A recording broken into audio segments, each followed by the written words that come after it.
Welcome back, I am Captain Xavier, and this is the start of a new series on game theory and game balance for Nerf Wars. This is something it was requested that I do, and these are things that I get asked a lot. I see a lot of discussions on a lot of places about these, and so I figured I'd do a series to cover a lot of the things that I've learned and things that I've tried and things that I've seen. Train? I have seen trains. And just about everything that I talk about in this series is going to be on a gradient. There isn't going to be a whole lot of black and white, this is right, that is wrong. It's going to be, here are all of the various options, and here's how you can better choose which one works best for your game.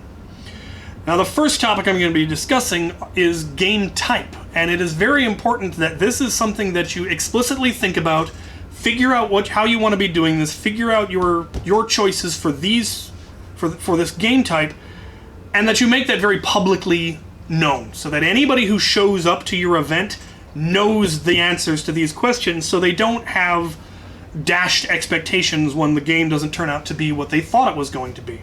The three major topics that I'm going to discuss are private versus public, which is not location, it's who is allowed to play. Is it invitation only? Is it adults only? Is it teenagers and up? Is it open to absolutely anybody? This is something you need to decide at the very beginning, and it needs to be very publicly known so that anyone who sees your event and shows up knows whether or not they're going to be able to play, or their 5, 6, and 10-year-olds are going to be able to play, so that they don't show up and everyone's excited to play and then you go, yeah, sorry, no, it's 18 and up. That's something you need to decide ahead of time and make sure that it's very well known. The next one is competitive versus casual. And again, this is a very, very sliding scale. How casual, how competitive. There is a great deal of gray area and overlap. But ultimately, this comes down to how rigorously are you going to try to balance things. Because there is a very strong, a very important difference between fair and equal. And we'll go more into that. The last one is going to be what blasters are going to be allowed. And generally that's going to be like FPS limits. Is it going to be 100 FPS, 150, 200, 300 plus? What types of blasters are going to be allowed? But it also might be what types of blasters. Are you allowing any and all ammo types? Are you allowing only full-length darts, full-length and rival? What is and isn't allowed? And you may just decide anything goes, or you may decide that, no, we're going to be very, very strict. Everyone will use FDLs and they will like it. It doesn't matter what you choose, as long as whoever shows up already knows that ahead of time. So they're not showing up with their FDL and their Caliburn and their Proton Pack that they spent hundreds and hundreds of dollars on, only to be told, sorry, it's stock blasters only. You can't use those. Very important that that expectation is set ahead of time. So let's talk about the details. So private versus public. Now, who you allow to play at your events is obviously a very important thing to determine. If you want it to be, invite only, then obviously you're not going to have a public announcement saying, we're having an event at this time in this place, come and show up. It's just going to be the people that you invite. However, where you play that may make that a little bit more difficult. If you're having your private event in a public park, which you may or may not be able to do, then you're going to have to deal with potential public, members of the public showing up and wanting to join. Now, like I said, you may or may not be able to do a private event in a public park. If you're in a small town that only has one small park and you're taking up the entire park for most of a Saturday, that could be a problem. Because other people are going to be wanting to use that space, and if they're walking through your event, that could be, all sorts of issues could come out of that. So it is vitally important that if you want it to be a restricted event but is in public space, you should do this anyway, but you definitely need to talk to whoever's responsible for the park, whether it's Parks and Rec or the City Council or the Mayor's office or whatever. Whoever's responsible for the park, you need to go to them and talk to them and say, hey, we're wanting to do this event, this is what we're going to need. What do we need to do? And they might just say, have at it, whatever, it's your own problem. Or they might say, I'm sorry, you're going to need a permit, or you're going to need a reservation, and there may be money involved in reserving the park, and all of that. But you should definitely always go to the park first, so that you don't run into, somebody calling the city council and them going, they're not allowed to be there, and then the police show up and you get ejected, and you don't want to deal with that. Talk to whoever's responsible for the land that you're using. Because it might be perfectly possible for you to use a small portion of the park, reserve it, and do your little private event. And then when random people come up and want to join, and you can tell them, no, we've reserved this, it's a private event, I'm sorry. That's entirely up to you. There are additional logistics. Obviously, you're going to want to have a spokesperson that is going to talk to the public and explain why they can't join in, why little Timmy who loves Nerf can't join into your, 200 FPS Caliburn duels, whatever was going on. Somebody needs to be responsible for that. You need to know what you're going to say, and you need to know, we've talked to the city, here's our permit, or here's our reservation, or whatever. Have that prepared. It will just make things go smoother.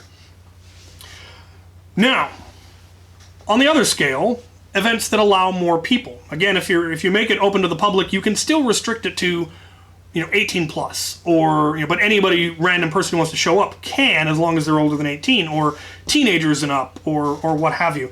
And you might have reasons for restricting that based on some of the things further down of, this is meant to be a competitive event. We don't want 5-year-olds running around who don't understand the rules and are going to cause problems. Or we're going with a higher FPS cap and we're just not comfortable shooting minors with 200 FPS Caliburns or whatever. Your reasons for restricting it are up to you, and that's something that you're going to have to decide. If it's open to absolutely everybody, anybody can walk up with their kids and just join in your Nerf war. This is how we did it at Borst, and I've done it at many other events where just anybody can show up. There are some additional concerns. You're still going to want to talk to Parks and Rec and make sure there isn't a problem with you having the event. But you're going to want to make sure that people can just walk up. So you're going to want to have extra iPro, because you absolutely should require iPro in all events always. You can get them for as cheap as $1 a pair from eBay or Amazon, or probably at Walmart. Have a bucket full, have a bag full of extra iPro that you can just dole out to people. Have some extra loaner blasters, loaner darts, and they can just go in and have fun. Definitely an option. It's going to be more of a logistics issue, because you're going to have people that aren't as familiar with your rules, or you're going to have little kids. But if that's the type of event that you want to run, and that's the type I really enjoy, Borst was fabulous for that. We had most events, we had at least one random person show up, or a bunch of kids show up, and we give them gear and they have a blast. More people can make it a lot more fun, but it can also, it leads to other types of issues. So that's the spectrum on who is allowed to play, and that's something you need to determine ahead of time, and again, make publicly known. Post it on the event board what the age limit is, or what requirements you have for younger kids, have to be accompanied by an adult, or whatever. Make it well known.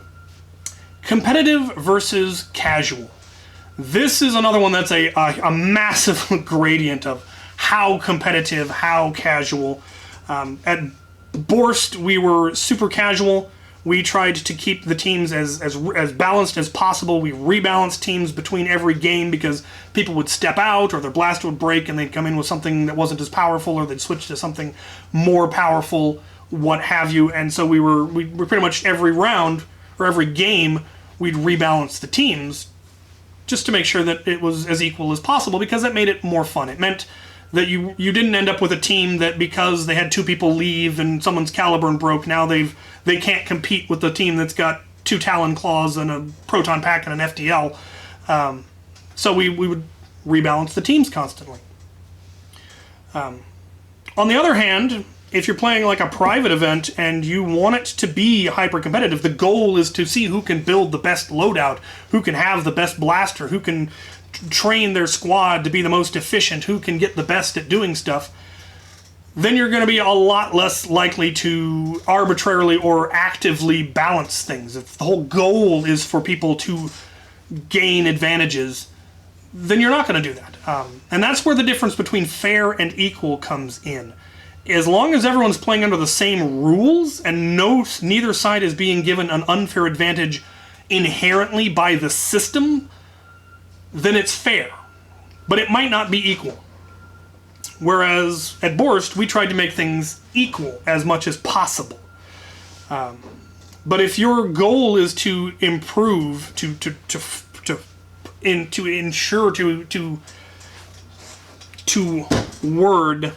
encourage improvement, then you're not going to want to constantly balance things, because then there's no point. What's the point in me spending hours and hours uploading upgrading my gear and spending lots of money buying cool blasters, if when I get there they tell me, oh yeah, it's a little too powerful, we're going to give them a bonus so that they can compete. That at that point isn't fair, but it might be equal. So think about that. How much are you going to dynamically balance things to keep things equal, and how often are you just going to tell the other team, suck it up, get good, now you know what you need to do for the next war? And that's, again, an important thing for people to be aware of beforehand. If they just show up with stock blasters, are they going to be able to have fun? Or are they going to get absolutely wrecked by a team that's crawling with FDLs and proton packs? What is the expectation that they need to set? Alternatively, if you're doing super casual, you might not want to spend hundreds and hundreds of dollars on an FDL and a Caliburn and a proton pack because it's not going to make any difference. You might have a lot of fun, yes, but if you're trying to give yourself a competitive edge at Borst, it didn't matter what blaster you ran, you probably weren't going to have a particularly great competitive edge because we would inherently balance something on the other team that could take you out. If you come in with a proton pack, the other side's getting Caliburns so that they can snipe you. But you're going to be able to cover the objective really well and hose everyone down, and it balances out.